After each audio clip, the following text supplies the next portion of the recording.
Hello everyone, welcome back to my YouTube channel. ഇന്നൊരു simple and quick ആയിട്ടുള്ള പനീർ കറിയുടെ റെസിപ്പിയാണ് ഞാൻ ഷെയർ ചെയ്യാൻ പോകുന്നത്. ഈ കറിയുടെ സ്പെഷ്യാലിറ്റി, നിങ്ങൾക്ക് കട്ടിങ് ടൈമേ ഇല്ല വെജിറ്റബിൾസിന് വേണ്ടിയിട്ട്. നമ്മളെല്ലാം ഒരു പേസ്റ്റായിട്ട് വാട്ടിയെടുത്തിട്ട് പേസ്റ്റാക്കിയാണ് ഉണ്ടാക്കാൻ പോകുന്നത്. അപ്പോൾ അതിന് വേണ്ടിയിട്ട് നമുക്ക് നമ്മുടെ വെജിറ്റബിൾസ് എല്ലാം വലിയ പീസസ് ആക്കി കട്ട് ചെയ്തതൊക്കെ നമുക്ക് സോട്ട് ചെയ്തെടുക്കണം ഓയിലിൽ. അതിന് വേണ്ടിയിട്ട് നമ്മുടെ പാൻ ചൂടാക്കാൻ വെക്കാം. പാൻ ചൂടായതിന് ശേഷം കുറച്ച് സൺഫ്ലവർ ഓയിലാണ് ഞാൻ യൂസ് ചെയ്യുന്നത്. നിങ്ങൾക്ക് ഇഷ്ടമുള്ള ഓയിൽ യൂസ് ചെയ്യാം. വളരെ കുറച്ച് മതി, കാരണം നമ്മുടെ വെജിറ്റബിൾസ് വാട്ടിയെടുക്കാൻ വേണ്ടിയിട്ടാണ് ഇത് യൂസ് ചെയ്യുന്നത്. അതിലേക്ക് ഒരു വലിയ സവോള വലിയ കഷ്ണങ്ങളായിട്ട്, അല്ലെങ്കിൽ എന്ത് ഷേപ്പിൽ വേണമെങ്കിലും നിങ്ങൾക്ക് അരിഞ്ഞ് അതിലേക്ക് ഇടാം.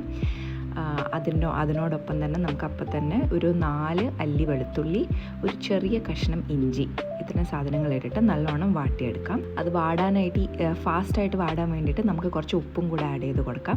അപ്പോൾ പെട്ടെന്ന് തന്നെ നമുക്കിങ്ങനെ ഒരു ബ്രൗണിഷ് കളർ വരാൻ തുടങ്ങും നമ്മുടെ സാധനങ്ങളിൽ.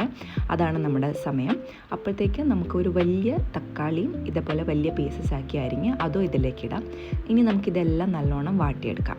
ഇത് വാടിയെടുത്ത് കഴിയുമ്പോഴത്തേക്കും നമുക്ക് വേണ്ട മസാലകൾ ഇതിലേക്ക് ആഡ് ചെയ്യണം. അതിന് വേണ്ടിയിട്ട് കുറച്ച് മഞ്ഞൾപ്പൊടി, കുറച്ച് കാശ്മീരി ചില്ലി പൗഡർ ഞാനിവിടെ 1.5 സ്പൂൺ കാശ്മീരി ചില്ലി പൗഡറാണ് യൂസ് ചെയ്യുന്നത്. ഇതെല്ലാം ഒരു 200 ഗ്രാംസ് പാക്ക് ഓഫ് പനീറിന് വേണ്ടിയിട്ടുള്ള ക്വാണ്ടിറ്റിയാണ് ഇതിൻ്റെ എല്ലാം. അപ്പോൾ ഇത്രയും സ്പൈസസ് മാത്രം ഞാൻ ആഡ് ചെയ്യുന്നുള്ളൂ. നിങ്ങൾക്ക് വേണമെങ്കിൽ കുറച്ച് ഗരം മസാലയും കൂടെ ആഡ് ചെയ്യാം. പക്ഷേ ഇത്രയും ഉണ്ടെങ്കിൽ തന്നെ നമുക്ക് സിമ്പിൾ ഒരു ഹോം മെയ്ഡ് റെസിപ്പിയുടെ ഒരു ടേസ്റ്റ് കിട്ടും. ഇനി ഈ സ്പൈസസിൻ്റെ മണം മാറാനായിട്ടും കുത്തൽ ഒക്കെ മാറാൻ വേണ്ടിയിട്ട് ഒന്നും കൂടെ നമുക്ക് വാട്ടിയെടുക്കാം. വാടിയതിന് നല്ലോണം കണ്ടോ ഈ ഒരു പരുവം, അതായത് വെജിറ്റബിൾസൊക്കെ ഇങ്ങനെ തളർന്ന് കിടക്കുന്ന ഒരു പരുവം ആകുമ്പോഴത്തേക്കും നമുക്ക് ഗ്യാസ് ഓഫ് ചെയ്യാം. എന്നിട്ട് ചൂടാറിയതിന് ശേഷം നമ്മുടെ ബ്ലെൻഡറിലേക്ക് ഇതിനെ മാറ്റാം. ബ്ലെൻഡറോ മിക്സിയോ എന്താണെന്ന് വെച്ചാൽ നിങ്ങൾക്ക് യൂസ് ചെയ്യാം. എന്നിട്ട് ആ ബ്ലെൻഡറിൻ്റെ ഒരു 1/4 ഭാഗം വരെ നമുക്ക് കുറച്ച് വെള്ളവും കൂടെ ആഡ് ചെയ്യണം. എന്നാലേ കറക്റ്റ് പേസ്റ്റായിട്ട് വരുള്ളൂ. വെള്ളം ഇല്ലാതെ ആഡ് ചെയ്താൽ ശരിയാവില്ല. ഇതിലേക്ക് നിങ്ങൾക്ക് വേണമെങ്കിൽ കുറച്ച് സോപ്ഡ് കാഷ്യൂനട്ടും കൂടെ ആഡ് ചെയ്യാം. കുറച്ച് ക്രീമി ആയിട്ടുള്ള ഗ്രേവി നമുക്ക് കിട്ടും. ഇവിടെ ഞാൻ കാഷ്യൂനട്ട് യൂസ് ചെയ്തിട്ടില്ല. അപ്പോൾ നല്ലോണം ബ്ലെൻഡ് ചെയ്തെടുത്തതിന് ശേഷം ആ സെയിം പാനിലേക്ക് കുറച്ചും കൂടി എണ്ണ ഒഴിച്ച് ഒന്ന് ചൂടാക്കാം നമുക്ക്.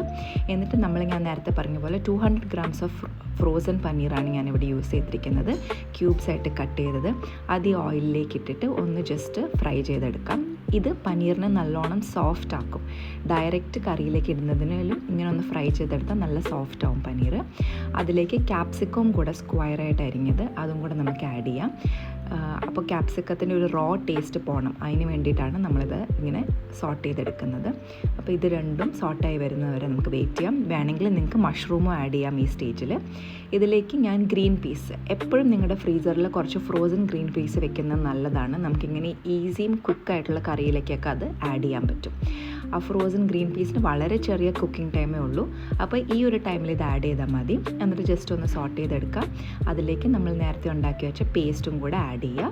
പിന്നെ നമ്മൾ യൂഷ്വലി ചെയ്യുന്ന പോലെ കുറച്ചും കൂടെ വെള്ളം ഒഴിച്ച് ആ ബ്ലെൻഡറിലുള്ള ബാക്കിയെല്ലാം നമ്മുടെ പേസ്റ്റും കൂടിയിട്ട് ഇതിലേക്ക് യൂസ് ചെയ്താൽ. ഇനി നമുക്ക് ഈ പേസ്റ്റും വെള്ളവും നമ്മുടെ ഗ്രേവി ഒന്ന് തിളച്ച് വരണം. അതിന് വേണ്ടിയിട്ട് നല്ലതായിട്ട് മിക്സ് ചെയ്ത് കൊടുക്കാം. നിങ്ങൾക്ക് ഉപ്പ് എരിവ് എന്താണെന്ന് വെച്ചാൽ വേണമെങ്കിൽ ആഡ് ചെയ്യാം. ഈ സ്റ്റേജിൽ നിങ്ങൾക്ക് ആക്ച്വലി ഇപ്പോൾ കുറച്ച് ഗ്രീൻ ചില്ലിയും കൂടെ ആഡ് ചെയ്യണം. ഞാൻ മറന്നുപോയി ഈ റെസിപ്പിയിൽ അത് ആഡ് ചെയ്യാൻ വേണ്ടിയിട്ട്. ഇപ്പോൾ കുറച്ച് ഗ്രീൻ ചില്ലി കട്ട് ചെയ്ത് അതിലേക്ക് ആഡ് ചെയ്യാം. ലാസ്റ്റായിട്ട് നമ്മുടെ മല്ലിയിലയും കൂടെ ആഡ് ചെയ്യാം. ഇതോടെ നിങ്ങൾക്ക് വളരെ ഈസി ആൻഡ് ക്വിക്കായിട്ടുള്ള നല്ല ഒരു പനീർ കറിയുടെ റെസിപ്പിയാണിത്. അപ്പോൾ എല്ലാവരും ട്രൈ ചെയ്യണം.